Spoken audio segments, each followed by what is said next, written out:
Միացյալ Նահանգների նախագահ Դոնալդ Թրամփը հեռախոսազրույց է ունեցել Ռուսաստանի նախագահ Վլադիմիր Պուտինի հետ։ Նախագահները պայմանավորվել են հանդիպել Բուդապեշտում, սակայն ամսաթիվ Թրամփը չի նշել։ Ես հենց նոր ավարտեցի իմ հեռախոսազրույցը Պուտինի հետ եւ այն շատ արդյունավետ էր։ Նախագահ Պուտինը շնորհավորեց ինձ եւ Միացյալ Նահանգներին Մերձավոր Արևելքում խաղաղության մեծ նվաճման կապակցությամբ։ Մենք նաեւ շատ ժամանակ անցկացրինք խոսելով Ռուսաստանի եւ Միացյալ Նահանգների միջև առևտրի մասին Ուկրաինայում պատերազմի ավարտից հետո, հայտնել է նա։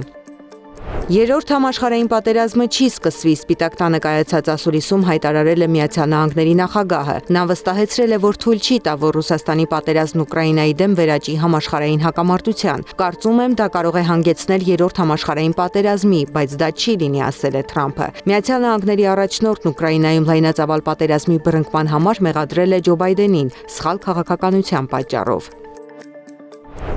Միացյալ Նահանգների եւ Ռուսաստանի նախագահների միջև նախատեսված հանդիպումը հիանալի նորություն է աշխարհի խաղաղասեր մարդկանց համար։ Մենք պատրաստ ենք, հայտարարել է հանդիպումը հյուրընկալել պատրաստվող Հունգարիայի վարչապետ Վիկտոր Օրբանը։ Նա նաեւ ասել է, որ ուրբաթ պլանավորում է հեռախոսազրույց ունենալ Պուտինի հետ։ Սա կարող է լինել Ռուսաստանի նախագահի առաջին այցը Եվրոպա 2021 թվականից ի վեր։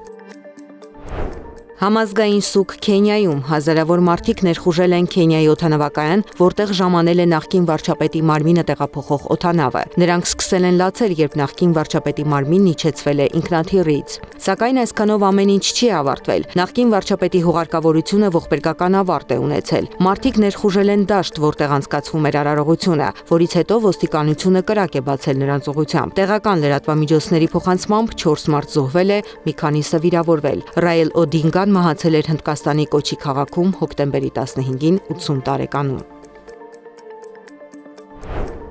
Դոնալդ Թրամփը կատակել է ասելով, որ դեռ սպասում է Նոբելյան խաղաղության մրցանակ ստանալուն, բայց արդեն 2026 թվականին։ Ես չեմ կարծում, որ որևէ ամերիկյան նախագահ երբևէ կանգնեցրել է գոնե մեկ պատերազմ։ Ես 8 պատերազմ եմ կանգնեցրել 8 ամսվա ընթացքում, ասել է Միացյալ Նահանգների նախագահը։ Թրամփը զարմանք է հայտնել, որ չնայած այս հանգամանքին ինքը չստացավ Նոբելյան մրցանակը։ Կարող եք հավատալ դրան։ Նույնիսկ ես ասացի, որ դա անհնար է, ասել է ամերիկացի առաջնորդը, հույս հայտնելով, որ հաջորդ տարի ավելի լավ կլինի։